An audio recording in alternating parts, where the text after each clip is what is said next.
आज बतारीख 13 जुलाई 2019 जामिया दावतुल कुरान मिल्लत नगर फिटकी चौक अररिया बिहार में पानी की जद में आकर बच्चे को मजबूरन छुट्टी किया गया और हमारे असातिज़ा किराम अल्हम्दुलिल्लाह बच्चों को किसी तरह इस पानी से बाहर कर रहे हैं और नाले तक पानी तक बहा रहे हैं। अल्हम्दुलिल्लाह बच्चे बाफियत पहुंच रहे हैं। तमाम बुजुर्गों से दुआ की दरख्वास्त है कि हमारे इदारे में किसी तरह की कोई परेशानी ना हो। बस परेशानी ये है कि देखिए मतबख में इनके अलावा इदारे की जहाँ जहाँ दरसगाहें हैं इस दरसगाह तक भी पानी पहुँच चुका है, जिसकी मजबूरन मदरसे में छुट्टी करनी पड़ी है।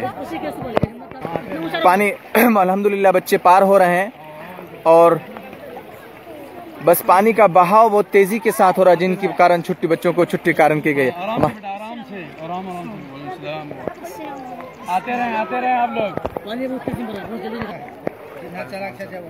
कारिब अल्हम्दुलिल्लाह हमारे असातिज़ा किराम बच्चों को रोड तक किसी जरिए पहुंचा रहे हैं। रोड तक तमाम बच्चों के गार्जियन भी पहुंच चुके, लेकिन हमारा असातिज़ा किराम अल्हम्दुलिल्लाह बिल्कुल इस सुकून के साथ तमाम बच्चों को रोड तक पहुंचा रहे हैं। इस पानी में तकरीबन देखिए हम लोगों का कमर, असातिज़ा किराम अच्छे हाइट के कुछ 6 फीट के, लेकिन उनके कमर तक पानी है।